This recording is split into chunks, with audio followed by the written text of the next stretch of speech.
Hello guys, this is your friend Saiyan Paradox Audio Fanfic and we are back in new fanfic.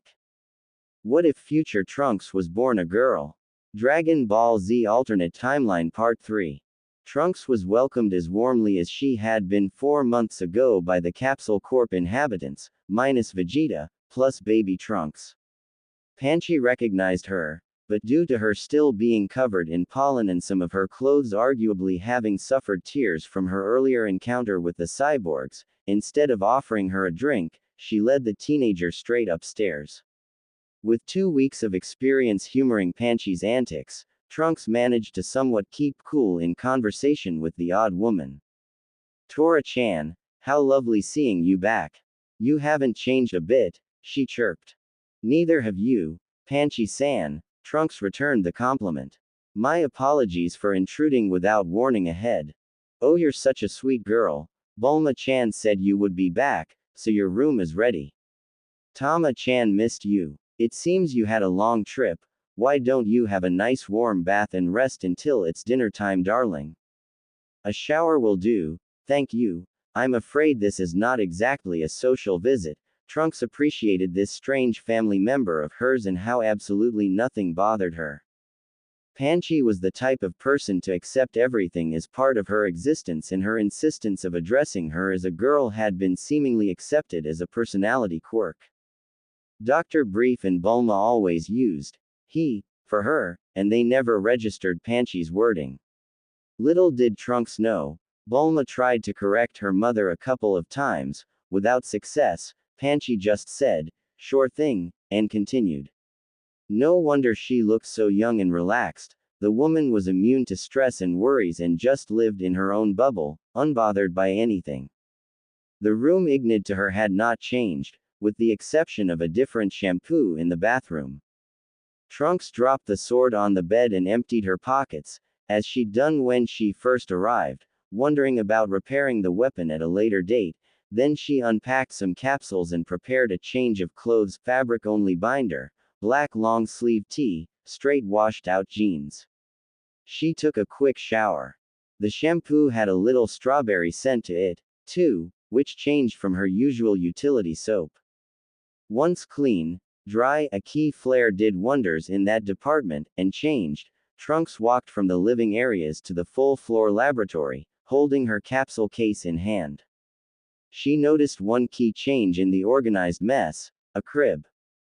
Bulma was absent. She'd just stepped out, as evidenced by the fresh coffee and the computer that was still running a program, but the baby was there, sleeping peacefully. Trunks couldn't help but move to have a closer look at the baby. She barely had a peek at just before noon. She leaned over, and observed for a little while before she reached to give the chubby cheek a little poke with her index. The baby pouted and shifted, but didn't wake, and Trunks quietly chuckled at the cuteness. She felt a sense of realness touching that baby that could or perhaps should have been her, but was someone else entirely, for all intents and purposes. A tangible difference, as touching the baby was touching a different being, it felt real. Universe not deleted. That's roaring. A little click sound forced her eyes to leave the baby, and she saw Bulma holding a camera and snickering. She'd barely taken a good look at Bulma when she saw her earlier. Her hair into a long bob with bangs looked more familiar to Trunks than the large curls she had 2 years prior. Oh, you were so cute looking at baby you. Sorry I couldn't resist. Bulma half apologized as she put the camera in one of the pockets of orange leisurewear outfit. It is hard resisting such a cute baby. She still disliked her picture being taken without her consent, but she knew protesting would make it all even worse, so she just dealt with it. A baby that turns into such a smart and handsome young man.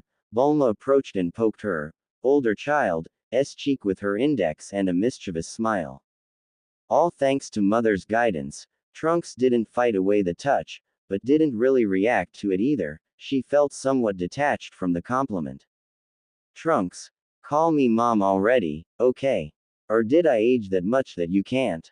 Bulma was being dramatic in her shallowness, and it worked. Trunks was flustered. The Bulma that is my mother is just as beautiful a woman as you are, Trunks roared in a hurry, her cheeks blushing. I would rather keep using your name because mother is someone else, to me. As much as the baby and I aren't the same person, she and you are different people. It would be unfair to call you, mother. And yet, even if you're not him, I still love you the same and consider you my kid. There was no use arguing with a brief who had decided on something, so Trunks just acknowledged she'd play along with whatever Bulma wanted, and stepped away from the crib. It was time to get work done. She opened her case to toss the capsule containing the Mossy Time machine into an emptier part of the lab. She knew the ceilings were high enough for the machine, as the compound's floors were higher than the basements where it was originally built. She then poofed her computer into existence while Bulma got herself some coffee to observe the teenager work.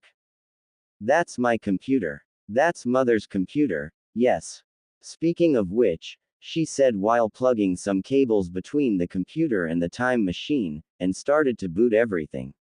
She asked me to give her thanks for the capsules, they were of great help. And she wanted to apologize for accessing Capsule Corp's servers. I sort of entered the inner system and copied everything I could last time I was here. By the time the teenager sat cross-legged with the computer in front of her, Bulma handed her a cup of warm coffee which she took with a grateful smile. Well, I probably asked you to do it, so I accept my apology to myself then. And I guess that you could because I gave you all P words and the computer was recognized as authorized, MH. Trunks nodded to confirm. Well, I am smart, so I can't fault me for not asking me for access. I would have figured I was your mother if I knew, I guess, so I gave you my computer to bypass me. Geez, this is giving me a headache. That is my constant state of mind, Bulma-san. She smirked knowingly and raised her coffee mug with gratitude. Bulma raised her own mug in silent prayer to the caffeine gods. Trunks put away the computer while it was coordinating with the time machine's onboard computer and retrieving information, and hovered to the machine to retrieve back the little notebook under the commands, containing the handwritten procedures of the machine. Is there something I can help you with? It's just diagnostics. Perhaps once I have the data. I guess I can't look, can I? Bulma asked and put down her empty mug, and indicated the notebook in the other's hands. I know she would. Rather not let you read these unless absolutely necessary. Her mother had asked her to not let her younger self see the procedures for reasons that were her own. Trunks had a hard time denying either version of her mother, but her actual mother's desires won over. Then I'll trust my reasoning then. Bulma had to admit defeat to the desires of an older, wiser version of her that was living in some sort of apocalypse. A little babble, then a soft cry echoed in the room alongside the engine and fan buzzes. Bulma went to tend to her baby, sat down in a comfortable office chair, and removed her sweatshirt to lift her shirt and be able to feed. Trunks stared for a while, still somewhat in shock at seeing this version of Bulma get so comfortable around her, then returned to focus on the notebook and the computer, trying to ignore the situation. There was nothing weird feeding a baby, after all. Whether she wanted it or not, everyone had more or less instantly accepted her as part of the gang, or part of the family. Except Vegeta. Is it wrong for me to hope that this child grows with a father? She eventually asked. Well, we can hope, but Vegeta's not really the fatherly type. We'll wait and see, right, Trunksy? Can you believe Tenshinhan was the one who caught me and baby you when Gero blew my plane? Bulma had to complain, a little bitter and amazed at the same time. Trunks looked straight at her with a frown, taking in the information.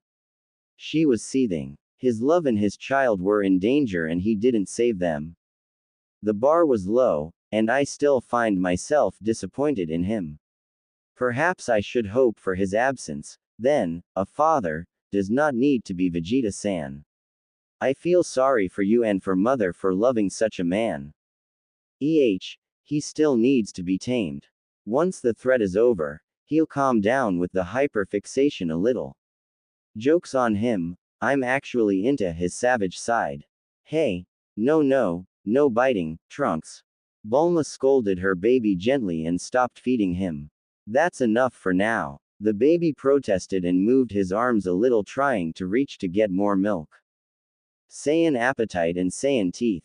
The bites will get painful. She pointed at herself and grinned to show pointy canines, and made a point to repress whatever her mother had just said she was into. Mother switched to formula and solid food early. PFF'd. Thanks for the heads up. We do need hybrid alien babies manuals. The baby protested with a frown and more agitation. Ah, someone needs a change. I'll be back. While Bulma went off to the nursery, Trunks returned to her work and compared notes with the data that flashed on the screen. She realized the computer couldn't use the existing data as a basis to read the new data, so she created a new file and decided to do a complete recovery. She'd first need to unpack and decode all of the code back into workable documents before being able to actually study them. She locked the computer with her own P-word to let it run on its own. It would take a while considering the absurd amount of math contained in the time machine. She went to sit at the desk to enjoy more coffee and listen to the radio, out of habit. She didn't move when she felt the young mother come back, alone, and stayed still when she reached into her hair with her fingers. I see you use the special brief hair shampoo I put in your room.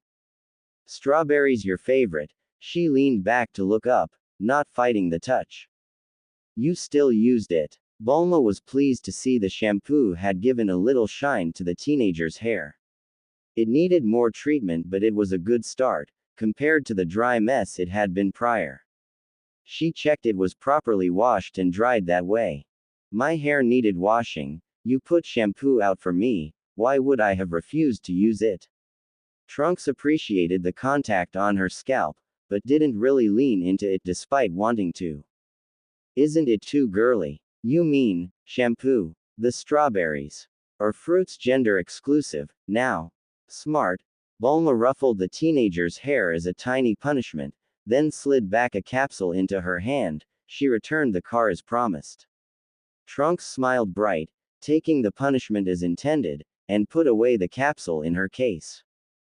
Since the computer would need at least a few hours to unfold the whole database, Trunks asked to call Kame House and offered to meet up with everyone.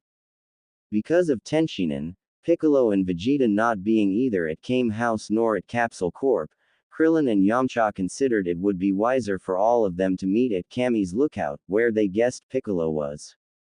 Trunks offered to fetch Vegeta on her way since she was somewhat familiar with his energy, and Yamcha agreed to find Tenshinhan. Chi-Chi refused Gohan's presence at the meet-up, and Krillin didn't want to argue, nor Trunks wanted to try and convince her on the phone, so they'd fill him in later. Because the cyborgs weren't usually active at night, they decided to meet at dusk, giving Trunks a solid 3 hours to get there. She confirmed it was indeed above Korin's tower, as she never went. The intercom buzz announcing dinner was ready reminded Trunks she'd not eaten properly prepared food in a couple of days, and the day's events had opened her appetite. She fixed her hair back into a lazy middle part and stood to follow her host, putting the notebook into her back jeans pocket. You think Vegeta will come back anytime soon?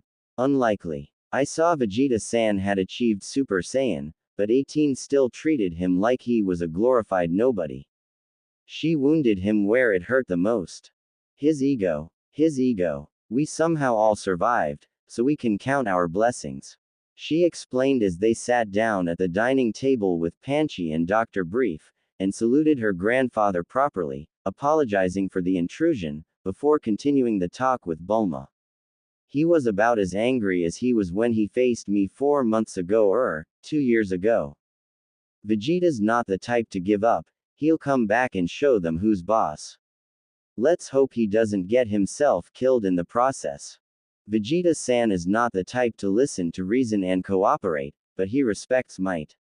If I need to submit him by force, I will, and hopefully neither of us dies in the process of establishing who's top chicken.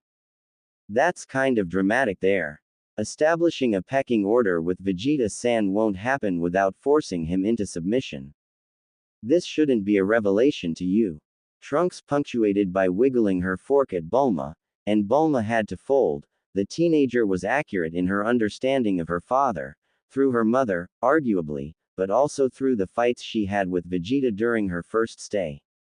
Trunks knew Bulma had forced Vegeta into submission in some way or another, and Bulma understood the message. I guess you're right. Fascinating, my grandson from the future. Dr. Brief had been listening in, and Bulma had explained to him and to Panchi who Tora was when Trunks was born, and while Panchi just seemingly never got it, her grandfather found the ordeal wonderful. Well, Mother said it was more of a multiverse theory situation as the baby and I aren't the same person, but yes, if we were to run genetics, I would be your descendant, Dr. Brief. My apologies, the circumstances could be better. I got to create a time travel machine in the future, Dad, can you believe it? Well, you are my daughter, darling, Dr. Brief laughed. Are things turning out the same as they did for you, Trunks-kun? No, too much has changed to be comparable now. What I wished to preserve has been preserved, but it has become as uncharted territory for me than it is for everyone else. We can only hope to end up with a better outcome. Trunks kept an eye on her watch. She didn't know exactly how long she'd need to find and convince Vegeta, then go to the lookout, and she didn't want to be late. Once dinner was over, the teenager asked the Briefs to let her computer run on the machine in the lab and not touch either object, and said she'd be back well at night, and as such, would probably use the room's window instead of the door in order not to wake anyone. Upstairs she hid her capsule case between some books again. The broken time machine was one thing to leave in the open, but her own was a whole other subject. She grabbed a windbreaker, her cigarettes, the key access card, the procedures notebook of the Mossy machine and a clean handkerchief and figured it'd be enough to meet with the gang. She left through the window and left it ajar to be able to return. Finding Vegeta's spikes of energy was easy. Vegeta, isolated in the middle of the rocky formations he'd chosen as a refuge for his wounded pride, refused to even acknowledge her presence, and as much bravado as Trunks had spoken to Bulma about pecking order, she hoped to reach to his intellect first. Vegeta-san. The prince stubbornly refused her, but he did glare. The man irradiated aggression and self-loathing. Trunks was unsure how to proceed. What comfort could she extend his way? What could she tell him he didn't already know? He'd achieved the legendary, and that wasn't enough. The third cyborg he'd seen already. The other time machine didn't matter at the moment. She thought back at their last actual interaction, their third and final spar in that disabled gravity room. Prince Vegeta. She spoke more firmly, arms crossed, expectant. Transform. Rain had always been a bad omen for Trunks, especially in late afternoon. She forced the memories and intrusive thoughts out of her mind, but they resurfaced for an instant, when she ordered this version of her father to transform. Stupid Saiyan genes, this was suicide. But she needed to see it. To feel it. Trunks observed with unyielding attention how Vegeta summoned the power of the Super Saiyan, the tense muscles, the closed fists, the rage, the roar, the exploding power, the gold, the teal. How the clouds parted, chasing away the rain and darkness, leaving only her drenched. She briefly lifted her hand from her elbow to push away a rogue wet strand of hair from her face. Vegeta was seething, and being given an order by that brat who dared to come to him didn't help the absolute hatred he has been bathing in for the last 7 hours or so. The brat who'd jumped in his fight against the blonde bitch. Wasn't Super Saiyan supposed to be invincible? Especially his, because he was an elite, and not a third CL nor a half-breed waste of blood. His Super Saiyan should have been invincible, and yet here he was, recouping from a loss, and that same half-breed had shown up to taunt him. Vegeta was furious. He actively remembered how the brat had absolutely dominated him 2.5 years prior. That brat who had absolutely trash tactics, no positioning wits, no combat sense, no guard, no pride, and yet outclassed him, Vegeta, the prince of all Saiyans, the elite, without effort even. And that brat who had the absolute gall to throw back at him the order he'd given during their first spar. The insufferable abomination. She didn't move back, unwilling to flinch as she felt the other's aura warm her skin. She kept her arms in front of her, fingers holding firmly on the fabric of the windbreaker by her elbows, matching the tension she felt, and hovered when the rocks underneath her disintegrated by Vegeta's display of power. Vegeta looked ecstatic. Drunk on power, Trunks furrowed her brow. As she had sensed before, the transformation didn't affect Vegeta the same as it affected Goku, Gohan or her. More, her voice growled out against her will, and Vegeta's power grew, enveloping her in his burning rage.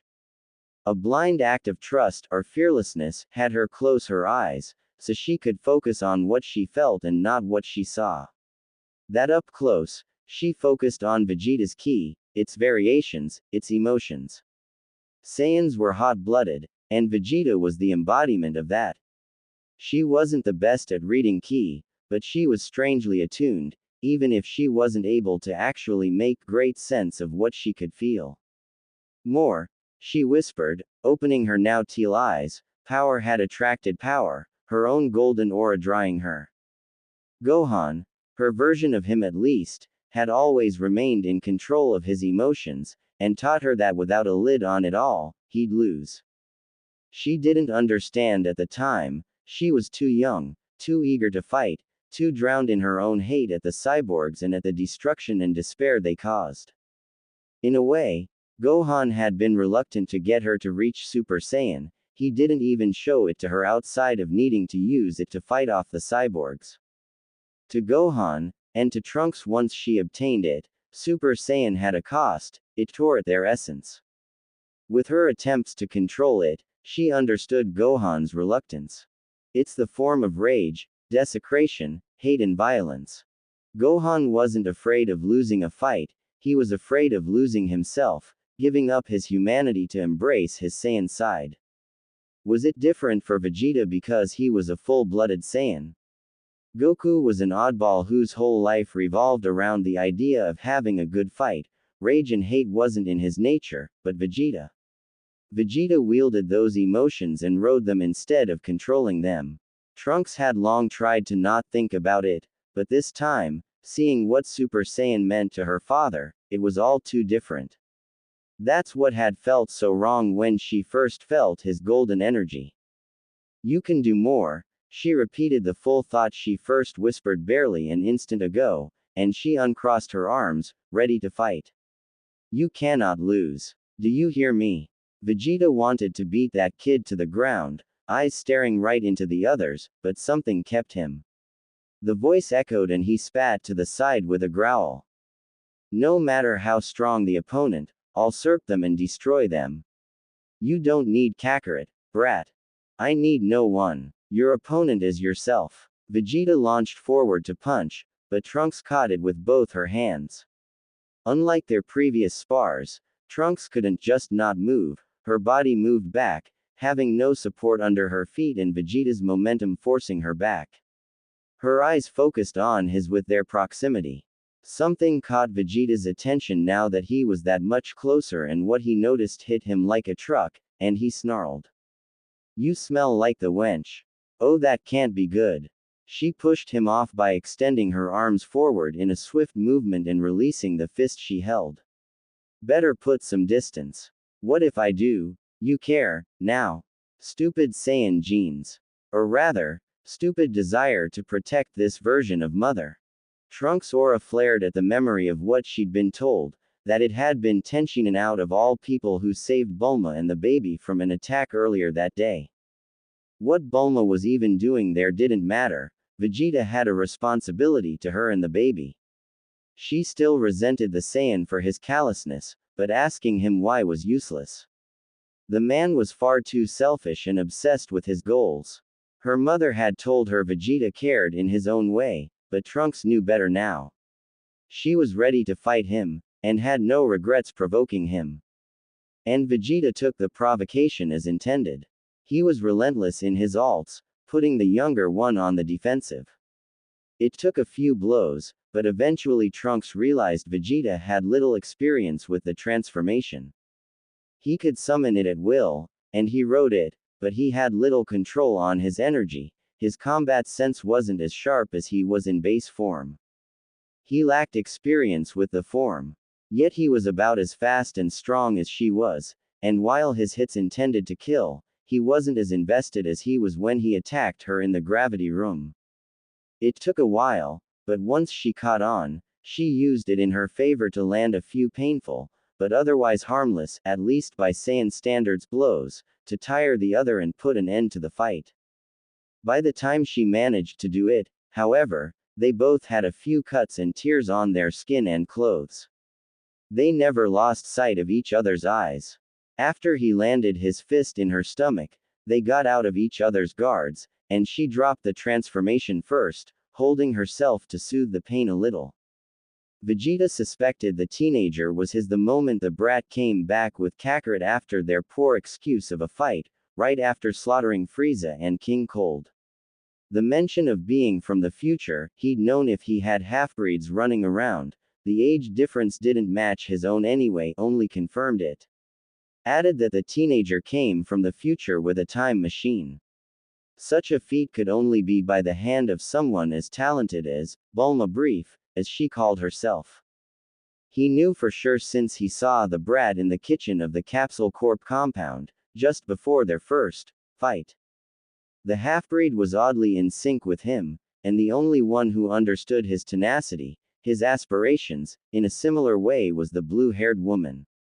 So she taught the kid, and the kid applied the newfound knowledge. Vegeta had observed the half-breed closely, whenever possible when the kid approached him for a fight. The opportunity to see Super Saiyan and to test himself against it was too good for Vegeta to pee on, and this kid was all too eager to be at his disposal. The hair color and texture, the eye color, the clothes all matched the wench. The kid's eye shape, strength, secrecy, body frame, and skin tone matched his. That confirmed that he'd mate with the woman at one point or another, and he did, and he left the moment he found out she was pregnant. The woman was alluring in her stubbornness and fearlessness of him, and she'd proven useful with the gravity room.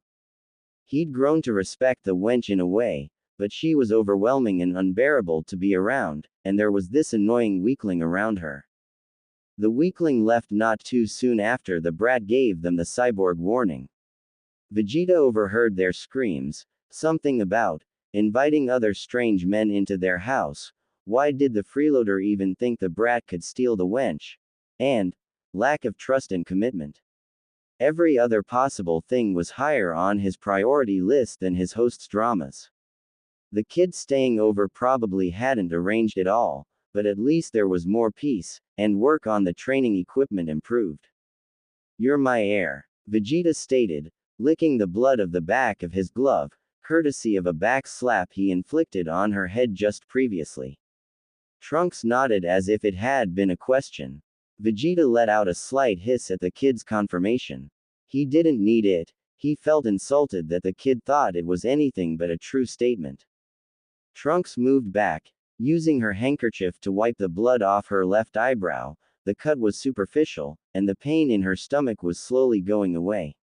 She'd guessed he didn't really want to fight, his heart wasn't in it, his lashing out against her was just in anger and frustration. She took a moment to catch her breath, and in a whisper, let out the only advice she was able to word properly. "Vegeta-san, you must submit this new power to your will. This isn't your limit. Tell me something I don't know. Those toasters will pay for letting me live. No one bests me and lives a second encounter, and that includes you, brat. Now get out," he ordered with a dismissive gesture, and he dropped the transformation himself. Trunks wanted to tell him to follow her, to talk about the new threat, but clearly the other was in no mood to listen. She survived that and he seemed to consider she'd bested him. Just take the win and get out. He'll show up to the next fight. She took off as ordered, heart pounding. She flew straight to Korin's tower, then flew upwards. She went once as a child to the tower, with Gohan, to retrieve senzu beans, which is when they found out the plant had dried, but she never went above it. The platform of the lookout was large, circular and pristine, lit by the early rising stars, and people were already there, waiting. Piccolo, further back, and Krillin, Tenshinhan, Chaozu, Yamcha, and someone she didn't know. He looked like an older version of Piccolo, with a white robe and a staff.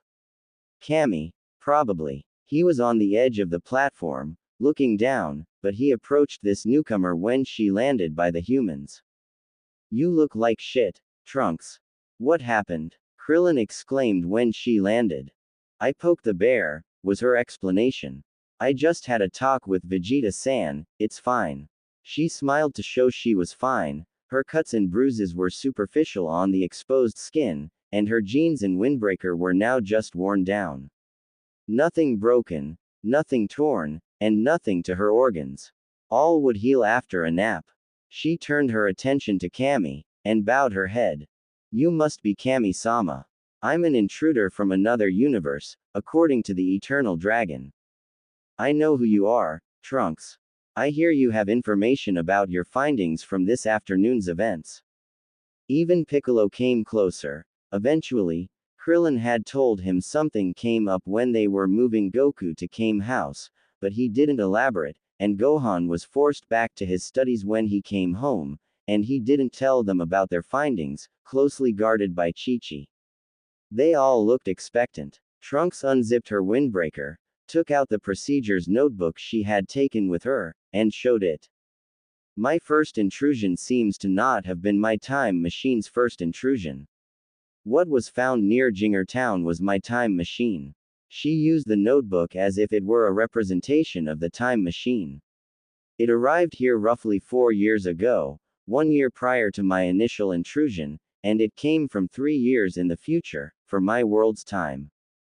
So 763, and since you come from January 784, it came from 787 inches. Yamcha remembered the dates Trunks had explained in the plane, and she confirmed with a nod.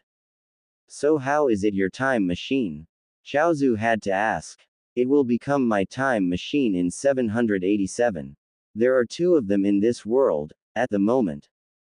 The 787 one, which is currently in the lab, which contained this version of Mother's notebook, and the 784 one, which still has its own notebook and which is safely stored away as a capsule. It was all clear in her head, but she saw some of the others start a headache. This was all too complex, and she wasn't the best at words. So she made a more tangible comparison. They're both the same item, from different times. As much as Bulma-san's baby is me, but it is not me. The comparison between the machines and the 2 Trunkses made everything clearer to the fighters. So future you, that's like 20 years old, came here in that machine and arrived in 763. I have good reasons to believe whoever used the time machine is neither my future self, nor the future version of my mother, and both of us certainly died trying to prevent it. It felt jarring to talk about her future self as a different person who would die in 3 years her time. Her morose dark look wasn't lost on the others, and she didn't bother hiding it. The machine contained some sort of egg, which hatched, melted the pit and matured somewhere in a burrow. Whatever the creature is, it left a mold behind recently. It looked like a giant cicada, perhaps as tall as Piccolo-san. The machine's data is currently being processed by Mother's computer at Capsule Corp. Perhaps I'll find a clue by comparing that data to the one from my time machine. Kami frowned. The timing matched the unease he'd be feeling for a while. He'd voiced it to Piccolo before everyone arrived, which is why he'd refused the fusion for now, much to Piccolo's displeasure and frustration. Whatever sin Mother and I committed by breaking time and universe laws has greatly affected this world. I intend to fix it one way or another once the creature shows itself. In the meantime, what about Vegeta? You told him any of this? Tenshinhan wasn't exactly happy to admitting it, but with Goku out of commission, Vegeta's help was invaluable. As you have told me before, Tenshinhan-san, that man is not the kind to give up. He will join us as soon as he senses something, but discussing things as a team is not his modus operandi. This, she said with a gesture to indicate the notebook in her hand, is of no use to his current predicament, nor is it something we can do about currently. I am only informing you because it keeps us alert to another threat. Thankx put away the notebook back into the inner pocket of her windbreaker and stuck her hands in her jeans pockets. She ignored the cigarettes. Her fight with Vegeta had been intense and bloody enough to satisfy her thirst, and she managed to focus on actionable thoughts than deep fears thanks to her earlier chat with Gohan. As for the problem at hand, the cyborgs can't be sensed, so Vegeta-san is not able to just go and find them, and the cyborgs themselves cannot sense us either. On the plus side, no evacuation orders and no cities being leveled means they have not started their rampage. On the downside, 16 is a cyborg I have never seen before, nor did 17 and 18 ever mention him when I fought them in my world, so we are going in blind on that front. The computer will take a while to go through the machine's onboard computer, too, so there isn't much I can do to accelerate that process. So what can we actually do? Chaozu wasn't happy about the impending doom and the waiting. Krillin had asked that same question on the plane before, and they'd come to an imp. Short term, stall the cyborgs until Sun-san recovers, and inform him of what changed. According to the medicine's posology, it could take any time from 1 week to 1 month for him to recover, if we ignore Saiyan physiology interference. While he recovers, perhaps it would be wise to discuss potential plans that don't involve fair fights. Thankx couldn't help a little venom. They could have prevented this if they'd listened to Bulma, and took care of the threat before it appeared. The others didn't word either agreement or disagreement. They said it was a game to them, and 17 said he wanted to drive to find Goku, so it'll take them a while to get all the way to Mount Paozu, Krillin was roaring. The cyborgs stalled themselves. 17 likes to drive. Thankx frowned at the memory of 17, marking points, by running over people. I guess we can only wait, for now, and do as Vegeta-san, get stronger, and find their weakness. The Dragon Balls could help us with that. They would, but they aren't active right now. Thankx gave a maskless, well me, look to Krillin, who stated the unfortunate event. Of course someone used the Dragon Balls. Evacuation and worldwide alert plans the moment they strike, then. And keep an eye on whatever that cicada creature is, if and when it shows itself. Piccolo was frustrated, and he gave a pointed glance to Kami. The cyborgs are dangerous, yes, but whatever this is, it is a far greater problem. The old Namekian gritted his teeth. Even I don't know what came back with this machine. I think we can keep the cyborgs occupied and harmless for a while. Krillin realized something he'd missed after his talk with 16, 17 and 18 before they took off. The others listened in, curious. Thankx, they're wreaking havoc in your world, right? Since they woke up. Thankx didn't like the light voice in which the monk spoke that observation. Yes. She confirmed coolly. And they were made to kill Goku, correct? He asked the others. That's why they exist, right? Piccolo and Tenshinhan confirmed the obvious observation with a pointed frown. And in your world, Goku died before they arrived, right? But he's alive in ours. So that's how different the situation is for them, right? The teenager was seeing red from the idiocy of the statements that they all knew. She bit back a growl. What's your P? And then she realized what Krillin was trying to say. She stared wide-eyed, and took out her hands from her pockets, to hit her left palm with her right fist in realization, continuing Krillin's trail of thought. They're still obeying their programming. As long as Sun-san is alive, they'll search for him to fulfill that goal first and foremost, and ignore everything else. That's why they've not rampaged. Goku's death was probably what explained the difference in behavior between the cyborgs of her world, and those in this world. The observation might have not been accurate, but it was the best they could come up with considering the data they had. Those in my world don't have an objective. Their initial programming crashed because Sun-san was already dead by the time they were activated. Krillin made a thumbs-up gesture towards Trunks, as a, "That's it," gesture, brighter than ever. "That's why they didn't kill us," Piccolo added. "I never thought I'd be happy to be halftime entertainment." Tenshinhan loathed the observation, but the other option, personalized by the existence of the hardened teenager who is the sole survivor of them all in another timeline, looked much worse. Trunks smiled wide at the flicker of hope. "Krillin-san, you're a genius." It gave them all time and relief, at least from that peculiar problem. Driving through the whole continent to go from the northern mountains to Mount Paozu would take them days. Probably enough for Goku to recover. We're still no match for them. Even with Sun, Piccolo had to be the harbinger of bad news. Some morose ambiance dawned on the gang once more, while Cammy went back to look at the world, looking for any clues about the rogue creature.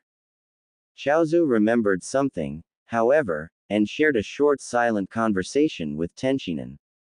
The three-eyed man looked in disbelief at his friend, mouth agape at the idea spoken into his mind by the other telepath. Then he looked at Piccolo and Cammy further away.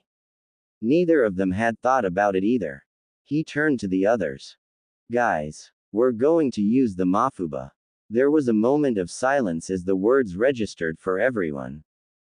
Yamcha. Krillin and Piccolo knew what that was about, and Yamcha and Krillin started cheering, exclaiming it was such a good idea, kicking themselves for not thinking about it. Piccolo didn't react, but a slight smile on his face showed the idea was worth trying, or at least thinking about. Chaozu looked on. They would all be none the wiser that it had been his idea, even if the prospect of Tenshinhan using the technique worried him. Trunks, however, had no idea what any of that was all about, and her questioning looks were lost in the wave of sudden enthusiasm. Discover more. Books and literature. Writing software. TV show guides. What is the Mafuba? She had to ask, impatient at the prospect of a solution, since the men didn't seem to elaborate. It's a containment technique. Chaozu approached levitating, while the others chatted about how to separate and distract the cyborgs for it to work. It traps an enemy into a container. It was used to lock away Piccolo Daimao long ago. It requires life energy to use, killing the user, but Ten-san survived his attempt against Piccolo-san a few years ago, so perhaps strong enough warriors can survive it. If it was energy draining, Trunks was happy to give hers. Any drawbacks? If the target knows what's coming, it can be countered. The user is also vulnerable during the technique, and afterwards, if the technique doesn't kill them. Trunks pondered. This was in the realm of feasibility for her, but she needed to know more. So she and Chaozu approached the others to get into the conversation. It became clear that Tenshinhan was ready to risk his life with the technique if necessary, and Trunks said she was happy to serve as a distraction to separate the three cyborgs. She ventured a guess that Vegeta would also fight, leaving one cyborg alone, that is, if they did this before Goku recovered. The question whether it would work on cyborgs was to be tested, too, and Trunks eventually asked whether it was a technique she could learn, even if she was more useful on the front lines, at least until Goku was back on his feet. They could devise a more precise plan once they had a clearer time frame. Tenshinhan agreed to teach her at some point after she'd be done with the time machine analysis. Better have more options, his estimate being that the teenager was strong enough to survive the technique. With nothing else to discuss, they bid their farewells and flew away in just about different directions. A voice called out to her, however. Trunks. Yes, Yamcha-san. She slowed down when called so the other could catch up. Got a minute? Of course, how can I be of use? Trunks came to a halt and they stayed in the air, facing each other. About your father, he's not exactly a good guy. Are you truly okay? We felt your fight, you know. The bandit was worried. Even if his relationship with Bulma had ended, he still cared deeply for her, and by extension, for her kid, and that kid's future counterpart. And he didn't trust Vegeta. Trunks couldn't keep herself from showing a polite smile, moved by this stranger's care for her well-being. I appreciate your concern, but I have seen worse. I put myself in that situation willingly. That doesn't make it right, he's your father. He isn't. The Vegeta that fathered me is a dead man. Vegeta-san isn't that person. Really? So Bulma's not your mom? Yamcha-san. Her voice was as cold as her gaze just for an instant long enough for Yamcha to recognize the predatory nature of Vegeta's stare. Meeting Vegeta-san as well as Bulma-san is something that I spent months preparing mental walls for. Separating Bulma-san from the Bulma that is my mother is a constant strain. And so is separating Vegeta-san from a father I never met, whose image is distorted by the stories I heard from a grieving, sleepless mother or from a mentor who barely knew, let alone understood the man. Then why fight him when he could kill you? Don't throw your life away for such a prick. Yamcha tried to be stern, but the intimidation aura the other had inherited from both parents only distorted his voice into a genuine question. Trunks had a slow blink and then she shook her head, softening. I still selfishly wish to understand the kind of man Vegeta was, and for that, I must speak his language. Violence is how he communicates naturally, so violence is what I shall use. Was jumping at the cyborgs when he was fighting the cyborg part of your plans? Yamcha had been told by Tenshinhan and Piccolo about their encounter with 17, caused by Trunks jumping in Vegeta's fight with 18. Trunks got red in the face and looked to the side. No, I am still a hot-blooded Saiyan, impulse control isn't exactly my forte, and everyone using father and mother about them hasn't exactly helped my ability to keep distant. She frowned at her own lack of control and crossed her arms as a sign of self-guard. Just because I consciously know Vegeta-san isn't my father, doesn't mean I will let him die all over again. She took an instant to match the other's eyes again, and added in a sigh, nor anyone else. Drop the walls, then. Bulma's already been calling you her, big Trunks. It is precisely because of such stubbornness that I cannot let my guard down, Yamcha-san, she whispered with closed eyes, and she darted off without a warning, unwilling to let pain show. I cannot get attached to this world, else leaving will be too hard. By the time she arrived at Capsule Corp, it was well in the middle of the night. She got back in the compound through the window she let open without a sound. A quick key scan later confirmed Vegeta was nowhere to be found, as expected. She decided she'd shower in the morning and just dropped in bed for a couple of hours before going back to the lab and checking on the computer's progress with the data. What is the Mafuba? She had to ask, impatient at the prospect of a solution, since the men didn't seem to elaborate. It's a containment technique. Chaozu approached levitating, while the others chatted about how to separate and distract the cyborgs for it to work. It traps an enemy into a container. It was used to lock away Piccolo Daimao long ago. It requires life energy to use, killing the user, but Ten-san survived his attempt against Piccolo-san a few years ago, so perhaps strong enough warriors can survive it. If it was energy draining, Trunks was happy to give hers. Any drawbacks? If the target knows what's coming, it can be countered. The user is also vulnerable during the technique, and afterwards, if the technique doesn't kill them. Trunks pondered. This was in the realm of feasibility for her, but she needed to know more. So she and Chaozu approached the others to get into the conversation. It became clear that Tenshinhan was ready to risk his life with the technique if necessary, and Trunks said she was happy to serve as a distraction to separate the three cyborgs. She ventured a guess that Vegeta would also fight, leaving one cyborg alone, that is, if they did this before Goku recovered. The question whether it would work on cyborgs was to be tested, too, and Trunks eventually asked whether it was a technique she could learn, even if she was more useful on the front lines, at least until Goku was back on his feet. They could devise a more precise plan once they had a clearer time frame. Tenshinhan agreed to teach her at some point after she'd be done with the time machine analysis.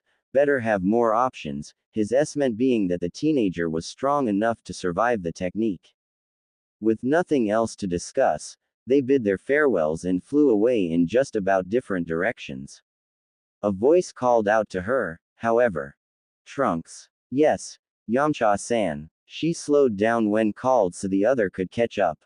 Got a minute? Of course, how can I be of use? Trunks came to a halt and they stayed in the air, facing each other. About your father, he's not exactly a good guy. Are you truly okay?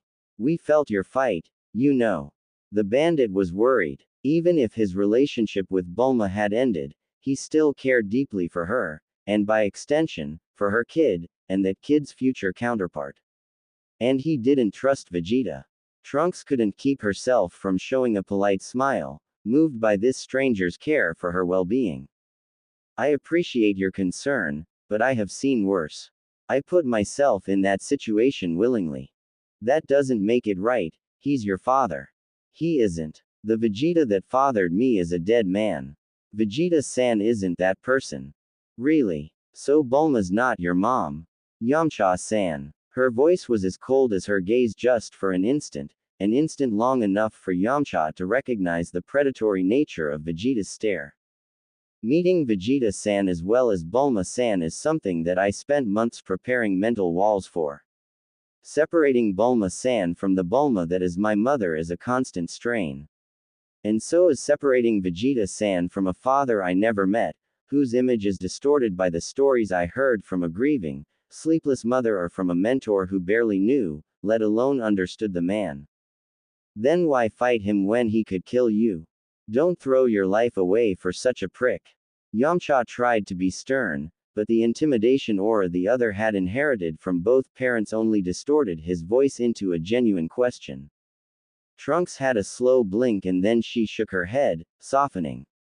I still selfishly wish to understand the kind of man Vegeta was, and for that, I must speak his language. Violence is how he communicates naturally, so violence is what I shall use. Was jumping at the cyborgs when he was fighting the cyborg part of your plans? Yamcha had been told by Tenshinhan and Piccolo about their encounter with 17, caused by Trunks jumping in Vegeta's fight with 18.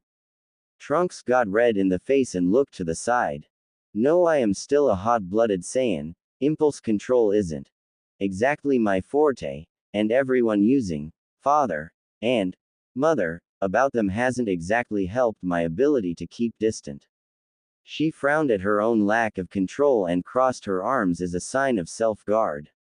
Just because I consciously know Vegeta-san isn't my father, doesn't mean I will let him die all over again. She took an instant to match the other's eyes again, and added in a sigh, nor anyone else. Drop the walls, then. Bulma's already been calling you her, big Trunks. It is precisely because of such stubbornness that I cannot let my guard down, Yamcha-san, she whispered with closed eyes, and she darted off without a warning, unwilling to let pain show. I cannot get attached to this world, else leaving will be too hard. By the time she arrived at Capsule Corp, it was well in the middle of the night. She got back in the compound through the window she let open without a sound. A quick key scan later confirmed Vegeta was nowhere to be found, as expected. She decided she'd shower in the morning and just dropped in bed for a couple of hours before going back to the lab and checking on the computer's progress with the data. A nap with a binder on was a terrible idea, especially after the clash she'd had with Vegeta a couple of hours prior. Even if it was one made out of pure fabric and not one reinforced, Trunks' ribs protested when she undressed to get a well-needed shower, even if it was, 4 in the morning. She'd have to go without for a few hours to let her body rest free. Once out and dry, she put back on her watch, a tank top, her pajamas and some slippers, grabbed the notebook from her windbreaker, and went to check on the computer. She considered setting camp elsewhere once she didn't need access to the lab. This world's Bulma having adopted her felt alienating in a way, and keeping her guard on at all times was a strain. She didn't want to get attached, else saying goodbye would be difficult. She didn't belong in this world, she was just there to create a better future for them, and in the process, to find a way to save her own world. Staying with them outside of battle proved difficult. Except with Gohan. Trunks didn't mind working in the dark. She didn't even think about turning on the light when she approached the time machine and its OCIATED computer. The different machines still on in the lab provided enough light for her to walk safely. She grabbed a chair and dragged it close to the two items so she could sit with the computer on her knees, without detaching it from either the power supply nor the time machine. With most of the data having been processed, Trunks could open some key files, following the procedure notebook, and compare from the files for her own time machine. She was no IT genius, but her mother had properly annotated her code and named her files in a way she could understand and follow, so at least seeing different entries was in the realm of feasibility. 2 hours and a fresh pot of coffee later, she found the parts where departure, or rather, return procedure, and destinations were set, and she confirmed the information she'd gotten while accessing the console prior. It did come from 787, and it did arrive in 763. She also found the previous 2 trips the machine did, which were different yet similar to the ones she did. It arrived in August 764 like I did, to match Sun San and Frieza's arrival, but it didn't depart from September 783, rather from early 784. It also used the return procedure immediately after, while I stayed almost a month. This Trunks, if it is a Trunks, did not stick around to use the Dragon Balls. The second trip also arrived on May 12, 767. It also returned a few weeks in, back to the end of 784, when I'll be returning to early 784.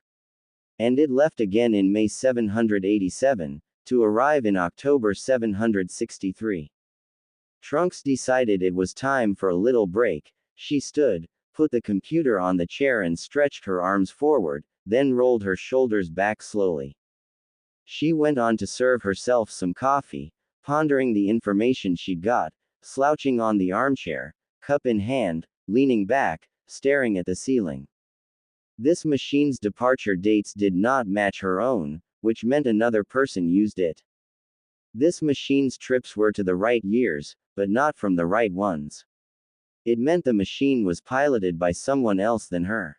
And because there was no second person waiting for Son Goku in 764, nor did someone else show up to fight the cyborgs today, even if the arrival dates matched, it probably meant the machine had arrived to another place rather than this universe, if the Eternal Dragon's words about her being from another universe altogether had to be believed.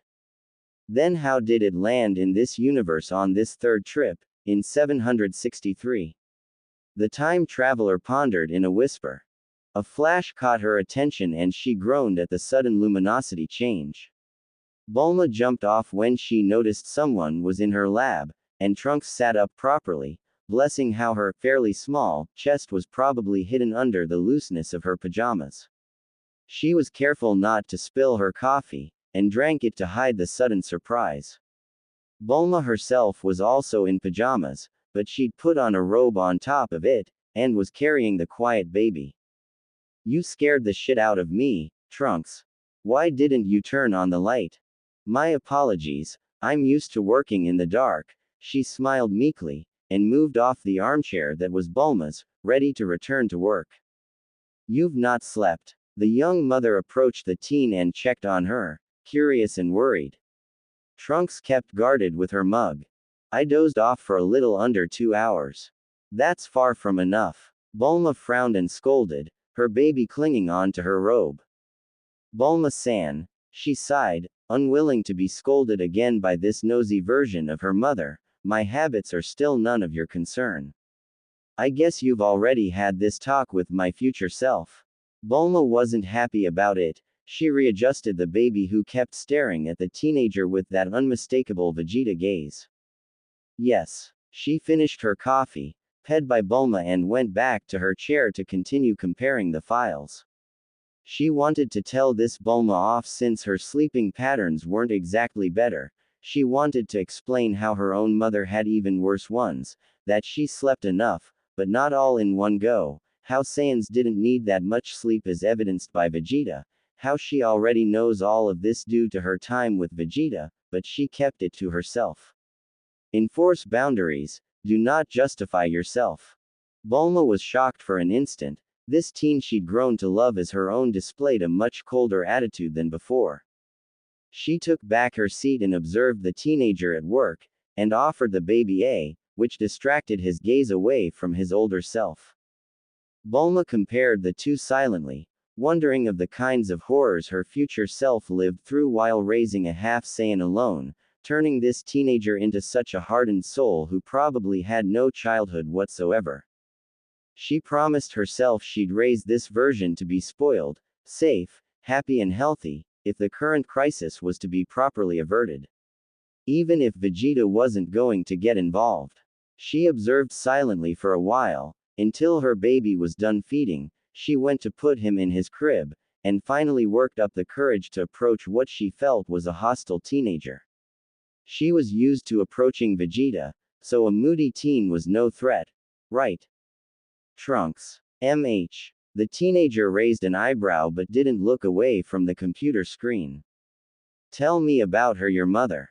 Other files weren't done compiling, so there was nothing she could work on currently. She looked up to Bulma with a look expecting other questions, and seeing how shaken she looked, she let down her barriers a little and gestured she could come closer. She went through the computer's file to find a photo she could show her. Bulma approached, hesitated, then put a hand on the other's shoulder to lean in and see what the teenager wanted to show her. It was a picture of three people standing in what Bulma recognized as the underground lab. Those walls were unmistakable, which was repurposed as some sort of temporary kitchen. She noticed herself, with long blue hair pulled back in a loose braid, a capsule corp cap worn backwards, a cigarette in her mouth, red overalls stained with oil, and with tools in just about every single pocket. She looked satisfied, mischievous, and arguably quite fit, from labor, clearly, but absolutely exhausted, with dark circles. Bulma noted that Trunks' words about her beauties being comparable were somewhat truthful. Despite her circumstances, this older Bulma had aged gracefully. Her arms were around the shoulders of a younger, and shorter, version of Trunks, with short hair in a side part, a loose capsule corp blue and white long sleeve shirt and jeans, looking absolutely embered and red in the face. A taller, young man in a familiar orange GI, very short hair, an imposing scar on his face, from his forehead to his left cheek, and most notably, a missing left arm, was holding a sparkly cone hat and approaching the younger teen. The older woman was trying to nudge the teenager to wear said hat, and the teenager didn't seem to want it, nor the picture taken. A simple white cake with a candle on it as well as other miscellaneous objects on that mess of a table completed the picture. In a little unwrapped box near the cake, a capsule whose handwritten number Bulma recognized, the car Trunks had lent her earlier the day before. This was us a little over 4 years ago. It was when I turned 13. Are you telling me I gifted you that car at 13? My world doesn't exactly have traffic laws or people checking who has their license. Wait. Hold on, that's not Sun-kun, which means is that Gohan? Trunks confirmed her guess with a slight nod, eyes focused on her former mentor, before she managed to close the picture. Bulma straightened up but didn't remove her hand from her would-be teenager, and said teenager didn't fight her off. This is the kind of person mother is. A hardworking genius who lives off coffee and tobacco. The teenager tried to explain who, fundamentally, future Bulma was. She baked you a cake for your birthday. She used salt instead of sugar. Trunks chuckled at the memory of her, Gohan and her mother tasting the cake and promptly regretting it. The absolute monstrosity was still a vivid memory she cherished. Can't be a genius at everything. Yes, I am giving you a lot of trust here, Bulma-san. I am but an intruder in this universe. As much as I feel the warmth of how welcoming everyone has been, including Vegeta-san, I do not belong here. Vegeta's been welcoming. Hold up right there. Did I hear that right? The blue-haired genius mind crashed at the wording, completely forgetting why the teenager was telling her all of that. Well, not warmly, but in his own way, I guess. Trunks was flustered at her own presumptuous reading of her would-be father's welcome. Perhaps she'd read too much into his behavior. I'm starting to understand why Bulma Brief could fall for him. Hey, language, young man. Bulma's hand tightened on the shoulder as a light form of punishment. Trunks looked up with a telling smirk. Gohan-san wasn't the one who taught me, Bulma-san. Of course the kid learned by imitating a version of Bulma. Bulma let go and raised her hands in defeat with a displeased huff. She'd take note to not swear around the baby anymore. Or at least try to. But I'm serious. You aren't my mother. It's important for me to maintain the difference, despite the similarities, despite everything. Do you understand? Her last words were begging. I get it, I'll try, but worst case scenario, you have two beautiful and intelligent mothers. Bulma's confidence and vanity spoke, and Trunks could only chuckle at the uncanny similarities. Yes, she was making it harder for her, but it still filled her heart. Bulma got serious again. How can you be so strong? It must be an absolute mind. It is. I am just pretending. The existential crisis will have to wait until the immediate threats are dealt with, and the immediate questions are answered. She gestured to the time machine. I find solace that while I wasn't born in this universe, a Trunks exists. Close enough. What do you mean you weren't born? Baby you is right there. If that baby was born in June, then it cannot be me. My birthday is on November 21st. At best we're genetic siblings. Let alone the baby is the wrong gender, but Trunks wasn't ready to let that be spoken just yet. It didn't matter in the grand scheme of things. That Maki's sense, I guess. And to make my existence even more questionable, this machine made two similar trips to mine, but departed at different dates than I did. So it isn't my machine. From the travel logs, it seems another Trunks met another Sun-san to give him the medication, and departed immediately after, while I stayed 22 days to use the Dragon Balls. And if it is a Trunks with the same birthday as mine, that Trunks was 17, not 16. The machine also came back to May 12, 767, but not to here. Multiverse theory implies there's at least 4 worlds we care about, then. The brief brain kicked in. 4. Well yes, Bulma counted. This universe, where handsome 16-year-old Trunks killed Frieza, the universe where you come from, the universe which this time machine comes from as you say its logs imply a different pilot, and the universe which it arrived in, because we didn't see handsome 17-year-old Trunks 3 years ago, just you. So death in 787 was not her fate. At least not yet. For that she'd need to know what was the egg and why is it here.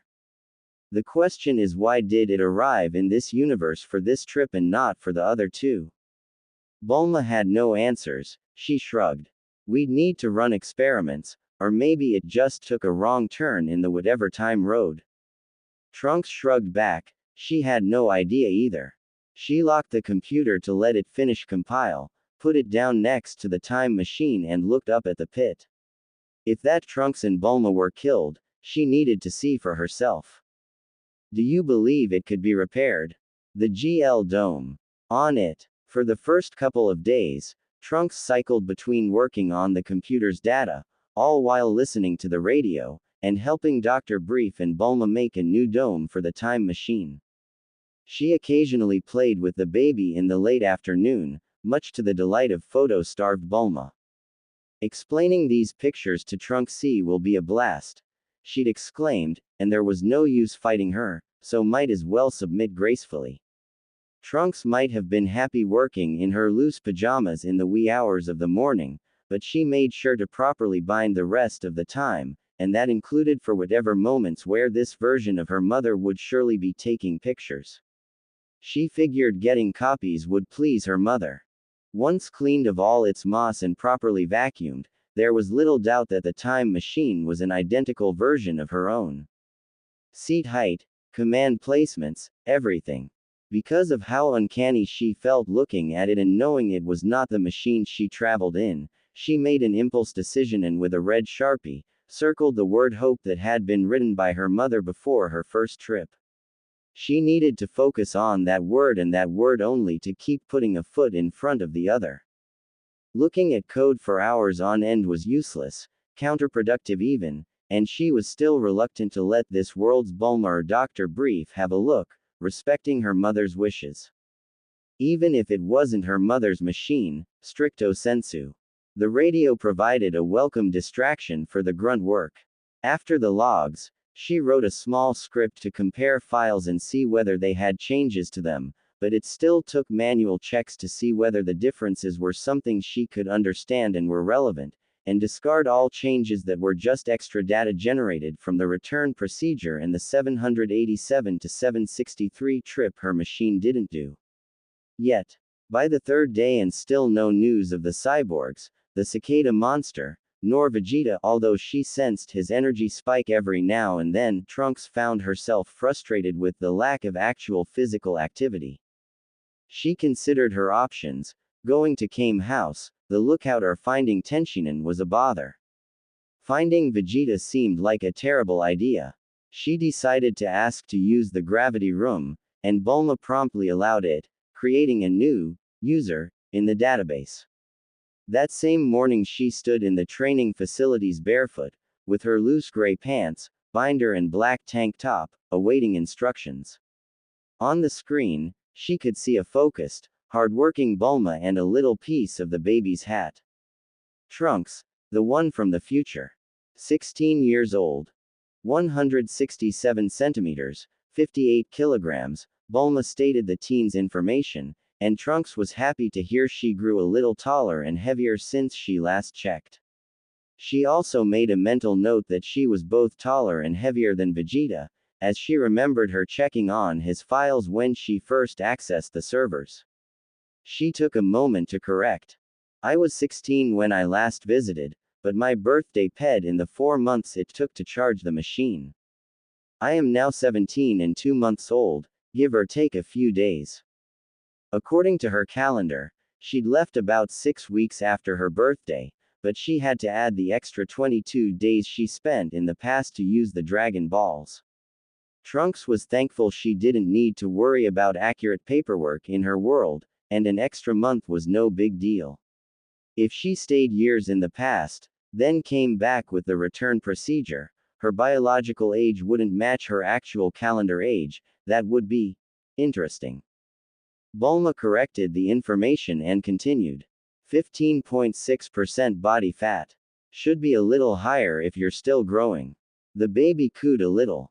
Noted. I'll set up a vocal order for you to be able to control the settings on your own. Now say out loud a P word so the computer allows you to see your data. Trunks thought for a moment about what kind of P word to use. She used complex ones for the computer and for sensitive files, and gathered using a variation of those would be dangerous in case Bulma got snoopy. She decided to use something she wouldn't forget, wouldn't use anywhere else, and wouldn't say too much about her to this past version of her mother.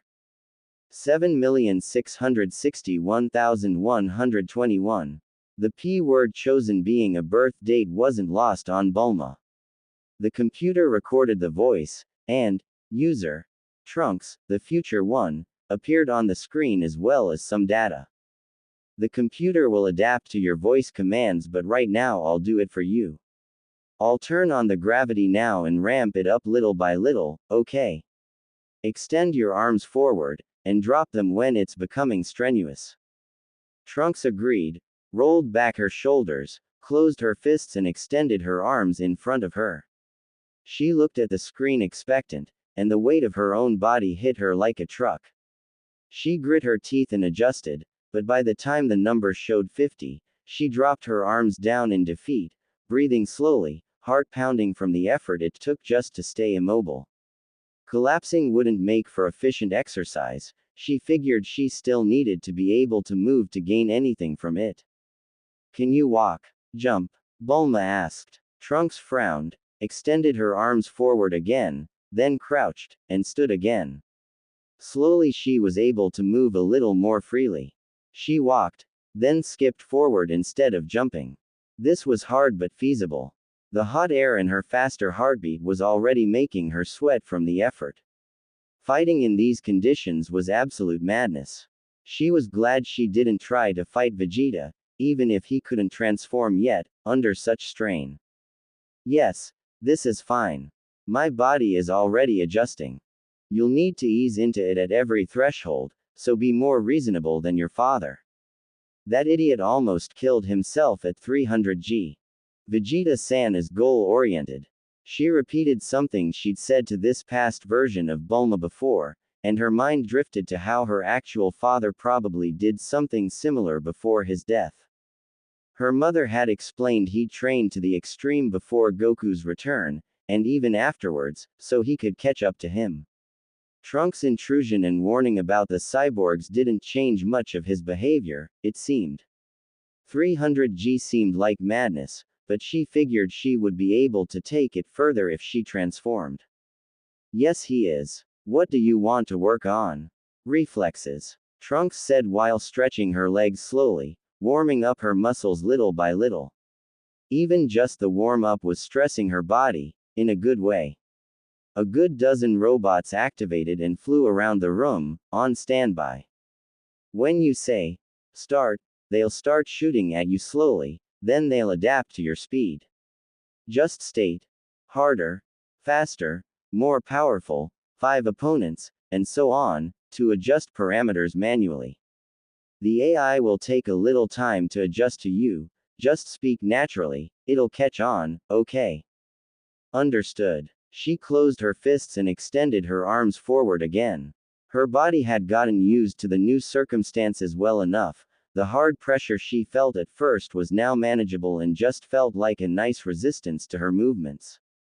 Part of her wanted to increase again even if she had just begun warming up, but she decided against it. Better start slow, especially for a first time. I'll be checking your vitals, but you needn't worry. I just need a little exercise, I won't push myself unreasonably. She held her extended arm across from her by the elbow, to stretch her shoulder and back, looking at the information on the monitor. Her heart rate had peaked at the initial gravity increase, but was now steadying, even if it was still under stress from the effort. All right, smart kid, Bulma approved. If you need me, say my name and the computer will call me. See you in a few. The genius closed the communication when she saw Trunks acknowledge the last information given. Trunks promptly commanded for the radio to be on, so she could still monitor potential cyborg activity, and continued more active warm-up activities before actually testing herself against the robots. The halfling was satisfied with her first test of the tech, and said as much to its inventors. It eased some of her primal need for violence, focused her mind out of unactionable thoughts, and got a good workout off of her. She wasn't sure if it was training, but it was pleasant physical activity nonetheless. She kept in mind the information she'd understood from Vegeta's 763 to 764 logs, and forced herself to trust the data and not her instincts. Intense enough to nudge at the body's limits, and harder every time, but short enough to let the body recover efficiently. She took a moment at night to skim the past 2.5 years' worth of logs, and see whether Vegeta had rested more, and the initial correlation between rest and measurable improvement was confirmed. She could even pinpoint, from the data, or rather, the lack thereof, due to machine malfunctions that took longer to repair than usual, exactly when Vegeta reached Super Saiyan. During the following days, Trunks integrated gravity training in her routine, giving it a solid couple of hours a day, but never at the same hour as she didn't keep a reliable, predictable sleep pattern. With the time machine's data all collected and mostly compared on key information files, Trunks was disappointed to find no further edits in the code beyond what she'd confirmed from the travel logs. Her mother might be able to look beyond what she could see herself, so she'd have to give the data to her when she'd return home. She called Kame House to give Krillin the information she had so he could discuss it with everyone there, mostly that it probably comes from yet another universe. She didn't give him all of the details about the travels and the dates, as it didn't actually matter to the current state of affairs. She was pleased to hear Goku was healing well, had drifted in and out of consciousness, and that the nightmares mostly stopped. She considered finding Tenshinhan to talk about this Mafuba technique they had talked about, but she wanted to test the GR a little more before going. On May 17th, Trunks decided to test the gravity room with Super Saiyan, and up the gravity to 200G. The robots weren't able to keep up with the sudden power surge and absolutely off-the-charts data from the info the ice had on her, so Trunks told the console to create a super mode, and name the previous algorithm normal mode, keeping two different sets of data to adjust from. Coincidentally, Vegeta returned to the compound the moment Trunks had intended to come out of the gravity room, in time for dinner, but with a simple hungry and pressing stare, Vegeta made her turn around and go back in. Brat, the prince spat as he closed the door, while the teenager walked further inside the GR, tossing her towel aside and bracing herself for further exhaustion. From his voice and look, Trunks recognized a man who hadn't slept for days, exactly like the man she carried back into his bed the first time he fought her in that very same room. Vegeta-san, she acknowledged back and turned to properly face him from afar. Gravity, 300G, Vegeta responded, fists closed and turning golden, with a strained roar. Trunks barely had the time to summon whatever strength left and transform as well before the room's AI obeyed Vegeta's command. Arguably, Vegeta was in a worse state than she was, from lack of rest and food, but he had trained under such gravity in his base form and he was driven by the task at hand. His ability to put aside all discomfort was astonishing.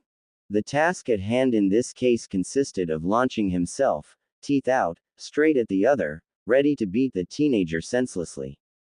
Trunks didn't move and put herself in full defense mode, focusing on reading the movements and blocking or deviating whatever she could. Despite Vegeta's utter exhaustion and lower energy levels, he was still fast and vicious and voicing out how he was an elite, that he'd win, that he'd go beyond Super Saiyan, and that the blonde bitch would pay, and that he'd show his weakling half-breed just what he's made of. The few minutes it all took felt like hours and Trunks doubted she'd last much longer, but her salvation came with Bulma's voice. What the hell? Gravity off. The sudden screech and subsequent overriding order gave enough of a distraction for Trunks to be able to, through gritted teeth, push her right fist into Vegeta's stomach to force him out of combat. When his hair turned black, Trunks helped him down. She dropped the Super Saiyan form more or less against her will, crouching near him, drenched in sweat and wincing at the pain her whole body felt from the gravity stress and the hits she got. She didn't bother wiping the blood off her face. Vegeta fought to stay conscious, keeping his eyes on the brat and grunted something about, cheap shot motherer. The door of the gravity room opened and Bulma came in running, first aid kit in hand, and quickly rushed to the two. Trunks dropped back on the floor with a pained grunt, and Vegeta fell on his back, consciousness finally failing him, perhaps somewhat trusting now that he'd be tended by Bulma. The genius first checked Vegeta's vitals, and promptly est he was dehydrated and exhausted, but mostly intact, and when she turned to check on Trunks, she yelped at the blood she'd not seen first. Trunks ran a trembling hand to wipe her face, but Bulma shooed it off and used a tissue to wipe her herself. I'm fine, the teenager groaned, but the disinfectant to the wounds had her react otherwise.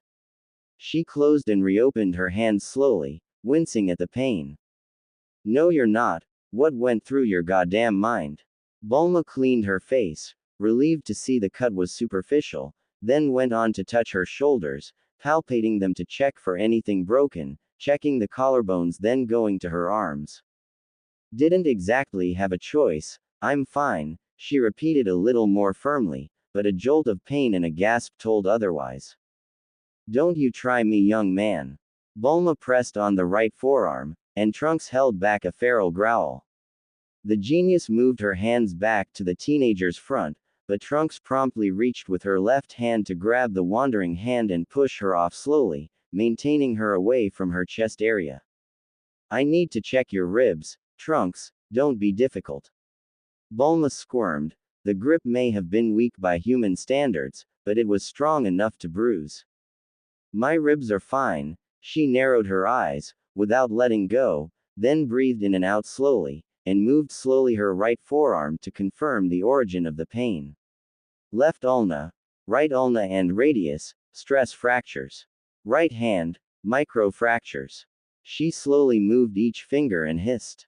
Metacarpal on the thumb, proxima on the index and major. Partial, I think. Couple of strained muscles. Right leg will be sore in the morning. When the message was clear, the grip loosened, and Trunks used her left hand to help herself back up slowly. The horrified look from Bulma's face melted her inside. She softened her gaze and wore her kind smile again. She wished her own mother hadn't had to get used to treating wounds far more severe than what she listed. I'm a tough cookie, she concluded. She got closer to Vegeta and slowly crouched to check his unconscious form. While she naturally reached with her right hand, she ended up properly using her less wounded left one. Bulma quickly caught on to the intent, and despite knowing better, she helped her put Vegeta on the kid's back to carry him back inside. Instead of bothering with the stairs, however, Trunks preferred to levitate. Bulma was mindful and looked back more often when opening the doors and guiding the young warrior. She was more worried than the last time they walked a similar route, when she didn't know Trunks was a future version of her child, and when said teenager had outclassed Vegeta by simply standing there. And like they'd done about 2.5 years prior, Vegeta was placed on his bed. He looks like shit, Bulma grumbled. He was awake and stressing his body for at least 5 days, Trunks hissed when her nervous system reminded her of pain when she moved her right hand. What an idiot. Bulma couldn't help but land a light punch on Vegeta's left shoulder, earning her a little groan from the prince of all 2 2/2 Saiyans. Then she turned to her would-be child and shooed the teenager out. Trunks obeyed. And you need a shower. Let's get going, I'll help you out. Cammy. No, absolutely not. I can wash myself. Trunks stopped by the door of her room, not intending at all to get any help undressing or showering.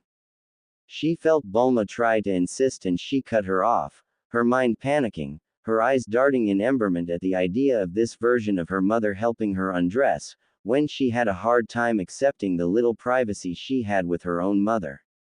She promptly closed the door and locked it without even waiting for an answer, and mentally apologizing for the outburst of rudeness. She didn't really wash but at least stepped into the cold water to rinse off, and changed clothes.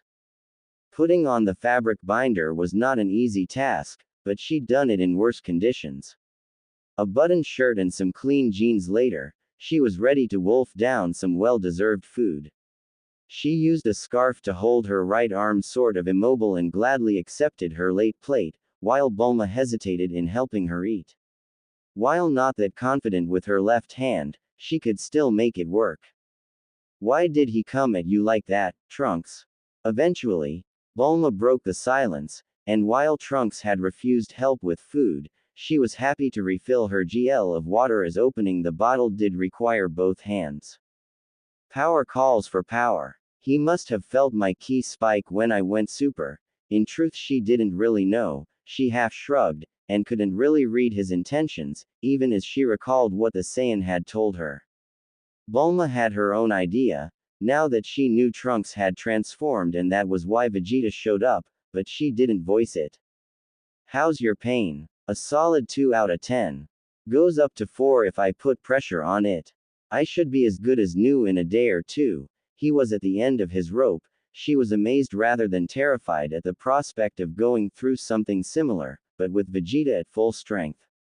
She was exhausted and hindered by her workout and a gravity level she hadn't tried before. I suppose you've had worse. Bulma wasn't happy to see the teenager just treat broken bones as if it was no big deal. I have. Spiral fractures are the worst. This is around the level of, perhaps we went a little too far in a friendly spar. Oops, she smiled meekly and ended up using her fingers to grab the last piece of vegetable she didn't manage to catch with the chopsticks on her left hand. Her mind went back to a few of the worst injuries she'd got, including her last hospital stay prior to her first trip to the past. Part of her wanted to let Bulma know she'd stitched herself before, put back a dislocated elbow and a shoulder too, but she kept it to herself, considering how shocked she was with just superficial fractures. Then she recollected further back, and shook her head, gaze lost in the gl of water in front of her. Her body had grown resilient because she'd broken so many bones. She knew her life had been nothing but normal, and she didn't want the baby named like her to grow up in similar conditions. Even if she and the baby were half-engineered for fighting, with all those stupid Saiyan genes. Take it easy please, the genius pleaded, and Trunks agreed with a confident nod. The next morning, Vegeta was back on his feet and training in the gravity room. Trunks came down without the scarf, still feeling a little sore, but nothing that would last throughout the day. She helped put back the new dome on the time machine in the morning, and with nothing else to gain from it, she put it into a capsule and put it away in her case. She spent the early afternoon checking the GR logs for herself and what was measured the night prior, before heading out to find Tenshinhan, but the radio interrupted her reading. We are interrupting this program to inform you that about an hour ago, we started receiving a number of calls from the small suburb town of Jingertown. We sent a team to investigate and found that all inhabitants have mysteriously disappeared. There was no trace of anyone. At this time, the cause remains unknown. Ever since he came back to Kame House after his little escapade with Tora by Jingertown, Gohan was forced into isolation by Chi-Chi, so he could focus on studying. She even didn't let him tell Krillin, Yamcha and Master Roshi about what was going on when he and Tora left after receiving that strange photo. That same afternoon he took out the sketchbook he had lent to the time traveler and spent a moment looking at the scribbles linking the two separate worlds together. The whole thing was far more interesting than the labels he needed to write on his fauna workbook. He turned the pages back to the drawing he did almost 3 years prior of the time machine, retracing the word hope he'd copied without understanding it then. He'd since learnt the meaning of the word, and it just carried so much more than he could fathom at the time. He then used another page to draw the cicada molt he'd seen that day. Later that afternoon, he overheard the phone call asking everyone to meet up at the lookout, and before the evening came, he felt a giant clash of energies that worried him sick. It was short-lived, however, and he recognized the energies as being like his father's. Tora and Vegeta, by elimination process, as Goku was right there, and Gohan himself couldn't reach Super Saiyan. He overheard Yamcha and Krillin discussing that same clash outside, with Master Roshi.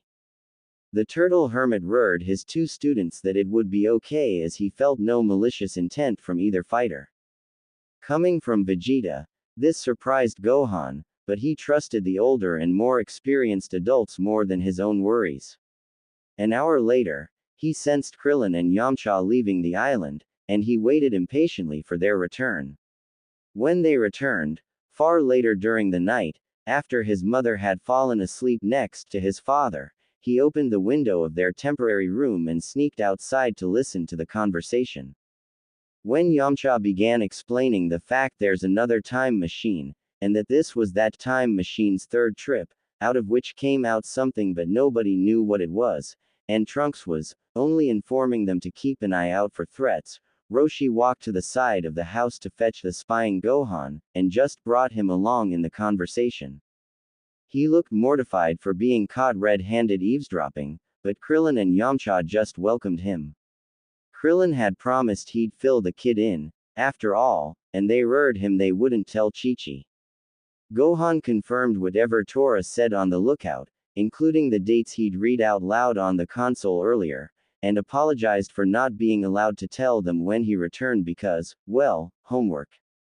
Since no adult mentioned Tora's state of mind when he told them about the whole ordeal, Gohan guessed the teenager hadn't opened up about his doubts with them like he'd done with him, so he decided to respect that and kept it a secret. Gohan didn't really understand the wider implications, as the teenager had explained while smoking and looking at the molt. Sins, existing twice and shouldn't be here, was just too much to fully grasp, yet. Gohan only felt the other was lonely, misunderstood, and that he had done sinful acts by changing history. Gohan couldn't accept that. Tora was a hero who saved his father's life, who killed Frieza, and who treated him like his own person, and not Son Goku's son, or just a kid. He felt a connection the moment Tora had told him there was nothing shameful about missing his father, almost 3 years prior.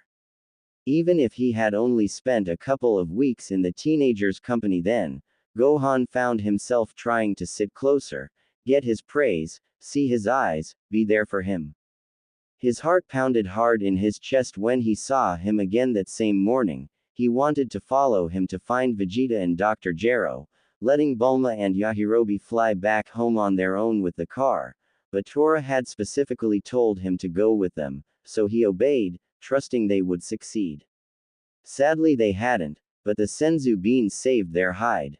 In the plane to change Goku's location, Gohan decided to do the homework he was tasked with near Tora, and the teenager accepted his presence as if it were natural, as if it was meant to be, and he found the smell he'd enjoyed prior but somewhat more pronounced. Probably due to Tora being straight out of combat, and he hadn't smoked. There was something about the time traveler's natural scent, after a few days without tobacco on the Sun estate, that Gohan couldn't quite put his finger on, and right there he could feel so much more of it. When the teenager borrowed the sketchbook, Gohan slid under his arm to see and just found peace with their kiss so close. He admired Piccolo and his father, and wanted their praise, approval, their attention, and some of their personal space and touch. Gohan loved hugging his father, which is what had made his initial contact with Tora so embering, but somehow, Tora treating him as equal, asking to fight together, made it feel different. His mind went absolutely blank when Tora pulled him into a hug when Gohan urged he'd fight for him after he'd expressed his worries and fears when confronted to the strange cicada molt. He happily hugged back, heart full, and decided he would figure out exactly what his feelings meant when he was older. At the moment, at almost 9, he just wanted to help and protect this lonely hero, so close to his age compared to everyone else, and whose distress shattered his heart. No amount of stress smoking would keep him away, even if he resented the tobacco from veiling the smell he'd grown into. Thankfully, and because Tora was mindful when smoking near a child, Chi-Chi hadn't smelled the cigarette on Gohan when he arrived back at Kame House. It had been a long day. When discussing the new time machine with Krillin, Yamcha and Master Roshi, eventually Gohan asked about Piccolo's whereabouts. Only Tora, Krillin and Yamcha came back to move Goku, so everyone else he had no idea about. Krillin roared they were all fine, and that Piccolo was staying at the lookout. Gohan didn't ask why, and Krillin didn't tell him. It seemed the Mafuba was the technique chosen by the fighters to deal with the androids once they'd found them again, but so far, they would just avoid them as long as they caused no harm. Master Roshi seemed to approve of the idea, but he wasn't sure whether they'd work on artificial beings like the androids. Gohan corrected him, Krillin and Yamcha about them being cyborgs, not androids, like 19 and perhaps 20 were. Gohan relayed the augmented humans comment Tora had made, but to Yamcha, this was a potato-potato comparison, and the result that as cyborgs, their ki couldn't be sensed, meant that perhaps the Mafuba wouldn't work on them. Master Roshi doubted it would, but he agreed to prepare the seals nonetheless. The following few days were frustrating. Gohan liked reading and studying, but his worries were elsewhere, and waiting suddenly profoundly bothered him, almost as much as seeing his father suffer and his mother worry. The medicine was helping, clearly, and he was grateful it was just a temporary problem. He'd soldier through it, he'd be the man while his father was incapacitated, and he'd ease his mother's worries. And if that meant pretending to study, then so be it. The child kept tabs on the kiss he could feel from that remote location. On the bright side, Goku seemed much more peaceful, sometimes he even smiled, and he managed to wake long enough to wolf down a meal. The second call from Capsule Corp gave them an update on the information found on the time machine's diagnostics, and as Krillin relayed it, Gohan knew Tora had kept quiet some of the more complex elements. The time traveler only confirmed that the machine came from another universe, and filtered all other information, guarding his secrets and worries to himself. The day before his birthday, which he didn't care to celebrate considering the circumstances, in the evening, Gohan felt yet another Super Saiyan clash. Yamcha, Krillin and Roshi also felt it, and the four of them stood in anticipation. Yamcha stopped Gohan from rushing to the door. The child tried to argue, this clash felt so different, desperate even, and something primal wanted Gohan to go. He only calmed down when Vegeta's ki extinguished. From experience, Roshi could guess the Saiyan had been knocked out. On the day of his birthday, in the morning, when Bulma called him to congratulate him on his 9th, Gohan asked about what had happened the day prior. He could feel Bulma was reluctant to tell him, so he said he felt the fight.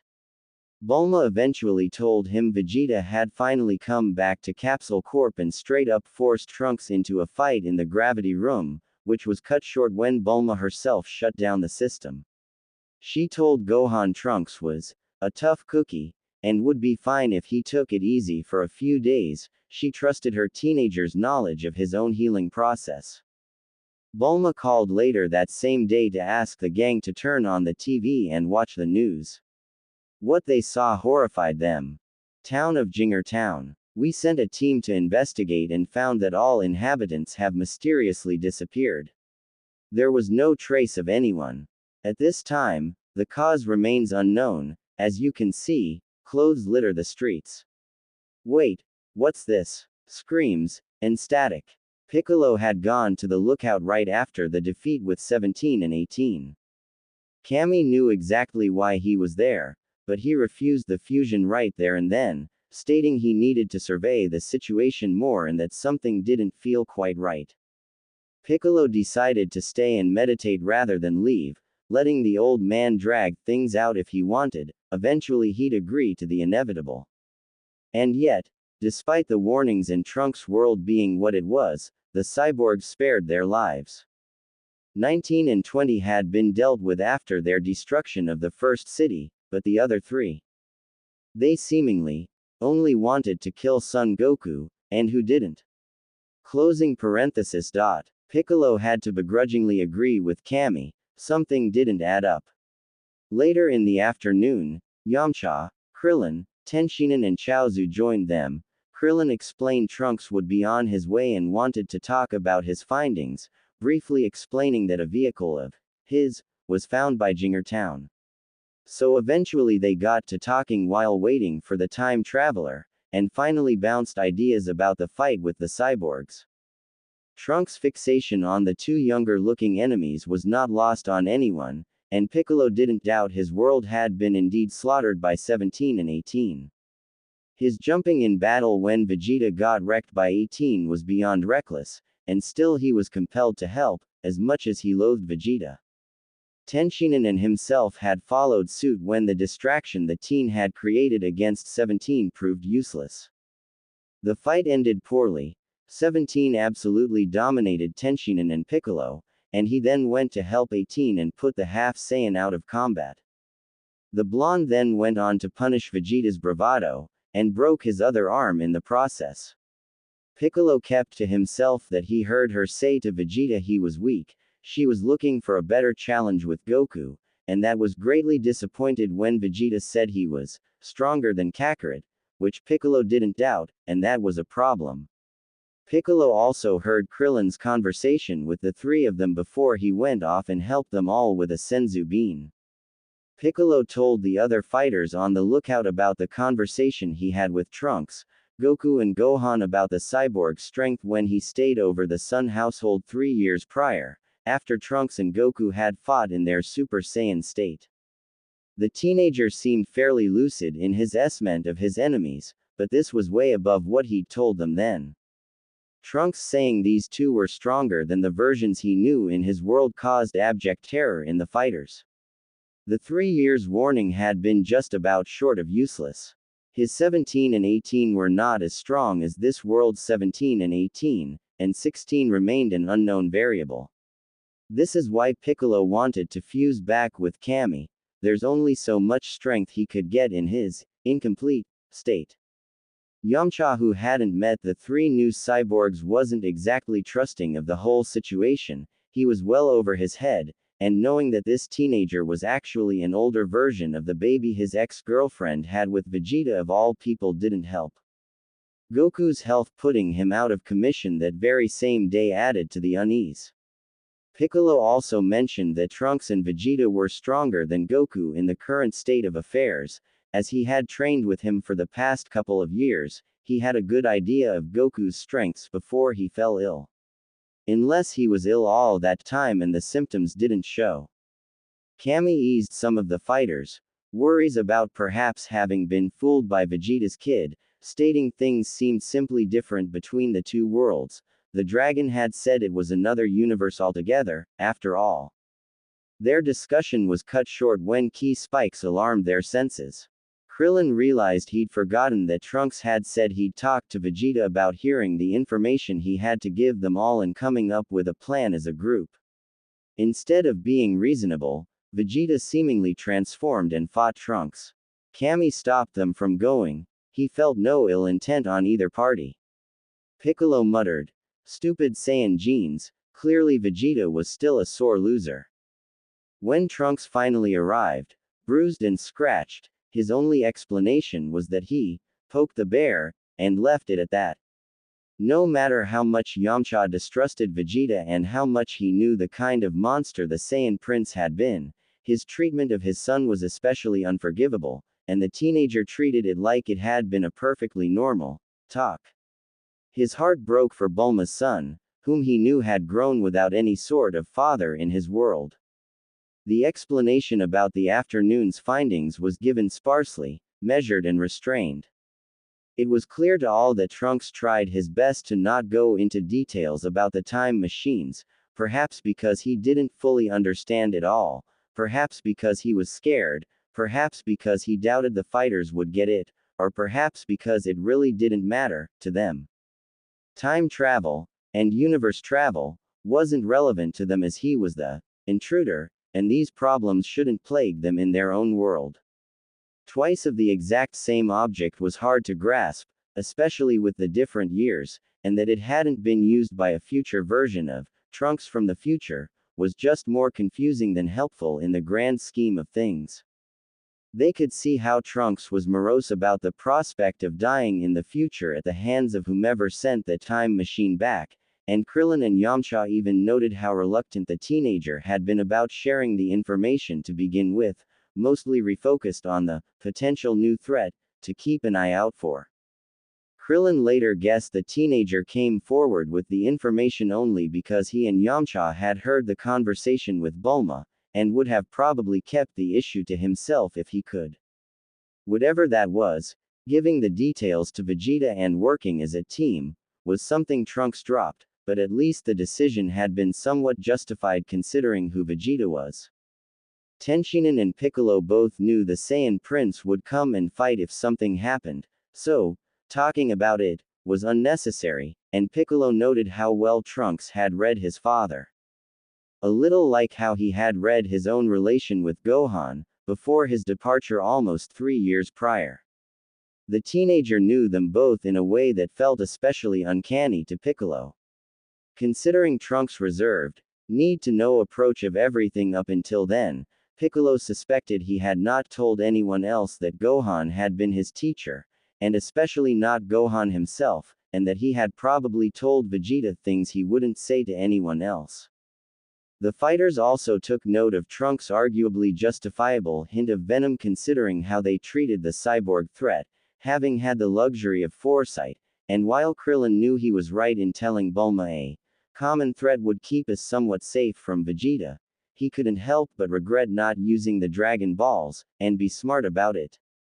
The teenager might have kept quiet his, "I told you so," mostly because the cyborgs had proven much stronger than those in his world. Krillin concluded Trunks was more of a looking ahead for solutions rather than looking back at past mistakes, despite him actually being there to fix a past mistake with his time machine. Yamcha and Krillin later at Kame House talked and came to the conclusion that Trunks could have traveled further back when seeing things didn't work out as intended, going to another universe, but chose not to. The news that the cyborgs may have not rampaged yet because of their programming was somewhat röring. If the guess was correct, this gave them hope, time, and the ability to move Goku until he recovered.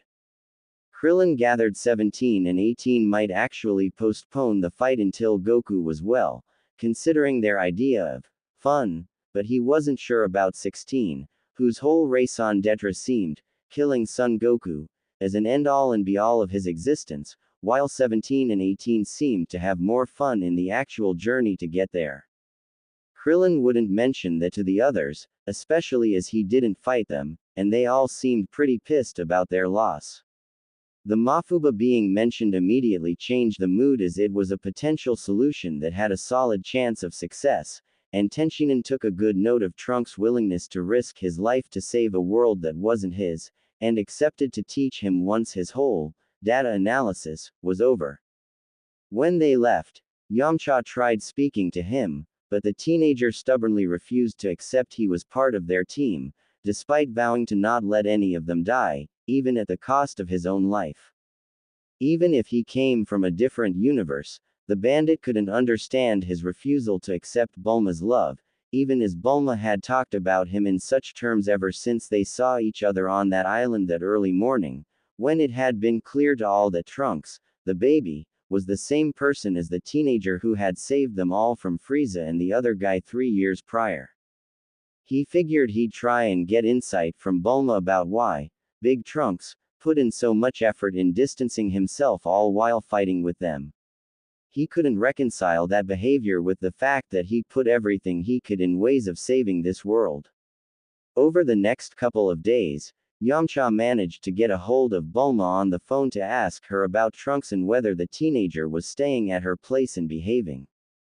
Bulma was eager to confide in her ex, explaining it had been hard being denied some proximity, but allowed other instances of bonding, and Bulma couldn't quite figure out where the teenager's boundaries were, nor why he had them to begin with.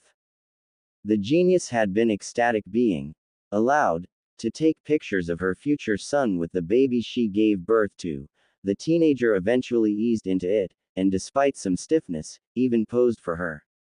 The teen was autonomous in his schedule, and more or less adapted to the brief meals, was of pleasant company, and offered I stance for menial tasks politely, but still guarded the time machine like a hawk, locked everything, and kept the procedure's notebook on him.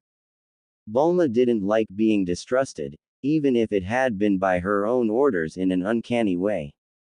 And despite it all, Trunks helped with the baby occasionally and didn't cause trouble as a guest. Bulma half-ranted vented at Yamcha about the occasional fight. When Trunks had let it slip he only slept sporadically, when he went out to town without telling where he was going or what he was doing, when Bulma reached for a hug but he kept her at arm's length, but had allowed her to touch his hair or arm. It took some time and a couple of other phone calls for Yamcha and Bulma to figure out that Trunks only acted hostile when Bulma tried to mother him.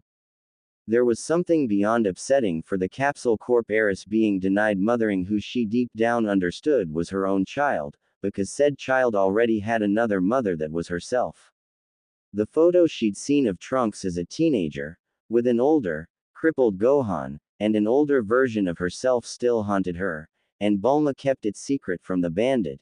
Despite it all, she would respect the little trust Trunks had put in her by allowing that peek into his world. The following days had been calm and uneventful overall. They had to deal with the stress of waiting, alert. If this had been Trunks' whole life, the others empathized. It would break anyone. The occasional spike of ki from Vegeta reminded them he was out there, and still dealing with his loss to the Bond cyborg, until they felt a similar spike by West City in the mid-afternoon, which caused Vegeta to rush over and yet again confront Trunks. It thankfully didn't last. Later that evening, Yamcha gave a call to Bulma to know just what the hell happened. Bulma had held on through dinner with her wounded son, wondering if he had put his arm in a scarf just to rear her, but broke down needing someone to confide in when Yamcha called. She explained in tears how Vegeta had broken at least 3 of Trunks' bones in his forearms, and the kid just treated it all as if it were simple scratches. Tough cookie, was such a cavalier way of saying survivor. She'd seen her share of wounds in the past few years, including wounds that Vegeta had inflicted on Goku, Gohan and Krillin, but there was something different. Trunks' ability to know what precise bone was broken and which type of fracture he had shattered Bulma, because she knew that such knowledge only comes from repeated experience, and that peek in the teen's world, alongside the photo, only let her mind understand how dark it truly was. On May 18th, the briefs finished putting the new GL dome on the time machine, and declaring it fixed. Trunks put it and his equipment away. Bulma saw him mark the capsule with the red Sharpie, and something in her mind whispered how the teenager had only stayed there to get access to the lab, and would be gone the moment he didn't need them anymore. Cammy suddenly felt a wave of fear, and approached Piccolo to do the inevitable. He'd seen the monster that started attacking Jinger Town. This world needs a powerful warrior, not a god. You'll see what I saw when you absorb me, Piccolo, he told his other half, or the descendant of him, somehow, and gave a warm goodbye to his attendant Mr. Popo, to whom he gave his staff. That same afternoon, the TV program Bulma was lazily watching after putting Trunks to sleep was interrupted by worrying news, and Bulma promptly warned Kame House to tell them to watch the news. We are interrupting this program to inform you that about an hour ago, we started receiving a number of calls from the small suburb town of Jinger Town. We sent a team to investigate and found that all inhabitants have mysteriously disappeared. She then rushed to Trunks' room, knocking, then opening the door, but the teen was gone. He'd just darted out of the window, leaving the radio on and the computer on the desk open to what he was reading, his own GR logs. This chapter was hard to write. I didn't want to write every single dialogue interaction, and tried to keep it to updating some facts and opinions. I may come back to this at a later point, but what's important is a sense of distrust because Trunks is filtering info and ultimately, none of them know who the teen is, a sense of, why are they fighting, when it comes to Vegeta and Trunks encounters, and how contradicting certain behaviors seem to the rest of the gang. They're catching up on how distant Trunks has been all while fighting for them. The Cell arc is right around the corner. What's on your mind, sis? That other blondie, Android 16 and Cyborg 17 and 18 had been enjoying their road trip, but that morning's fight left some unanswered questions. The whole turning blonde bothered 18's vanity, and she wondered what kind of surprises they'd find. The absence of data on that other Saiyan was strange.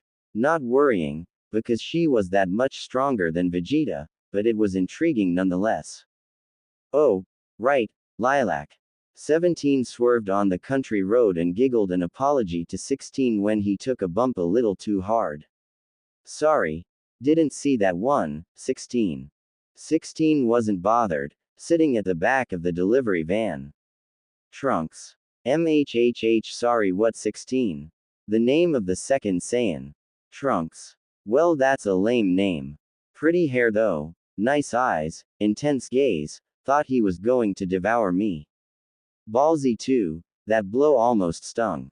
Another bump. Aw sorry, I saw that one, but I forgot to warn you. It We should have flown. Watch the road, stop daydreaming about your boyfriend, and avoid the goddamn potholes. Ugh, you're a terrible driver. How come we have no data on him at all? Nah, I'm doing amazing. See, all wheels are still functional, and I'm mostly on the road. 18 sighed and seated herself again on the punger seat, the bump having forced her off her comfortable position. They'd been on the road for a couple of hours now, and she desperately needed a change of clothes, which is why their direction was opposite of the direction to Mount Paozu, closest village, to grab some new clothes first. Vegeta was so boring, all that talk about being the strongest. Gosh, I hope Son Goku is going to be more fun because all that bravado and nothing to back it up.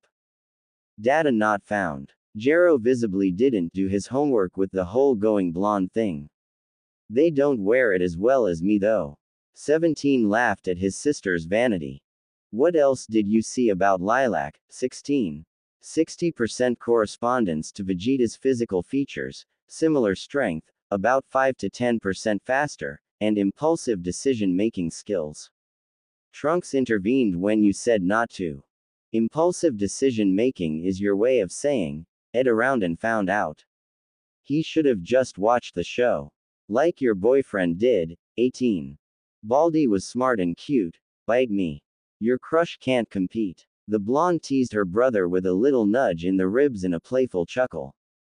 Affirmative. She was easily defeated. What are you onto? Big guy, I won. Not you, Trunks. She. 17 looked back in disbelief at what he was hearing, ignoring all driving precautions. Not that they were paid any mind prior, but 17 had the general good sense of staying on the road, which was now compromised due to him looking elsewhere. 18 held the wheel when a turn arrived and 17 didn't care to acknowledge it.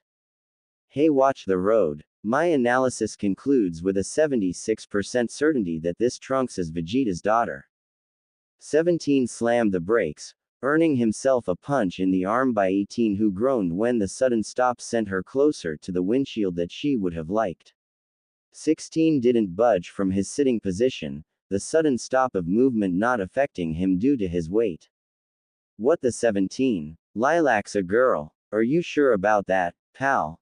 I mean, 17 turned back to look at his brother, and gestured to his own chest in disbelief, indicating the absence of the most visible anatomy differences between men and women. 84% certain, he pointed at his eyes. She was wearing a compression type of cloth under her shirt. Well, me, and here I was thinking it was a hot dude, it's actually a hot gal. The raven-haired cyborg didn't seem to mind, both options were just as pleasant in his book. PFF'd, if you wanted to get into her pants you shouldn't have kicked her. And get out, I'm driving since you're way too distracted. 17 half protested, but eventually agreed to switch places with 18, who drove with a little more attention to the road. I mean, you should have seen how she was looking at me. I could have gotten into her pants if ya hadn't broken daddy dearest. Wait, does that mean she's a daddy's girl? Nice. He brought it upon himself. 17. Also, gross, keep your kinks to yourself. I call dibs since you already claimed Baldy and had fun with Vegeta. Got a thing for the short ones I'm not even going to dignify you with a response to that, you're being disgusting.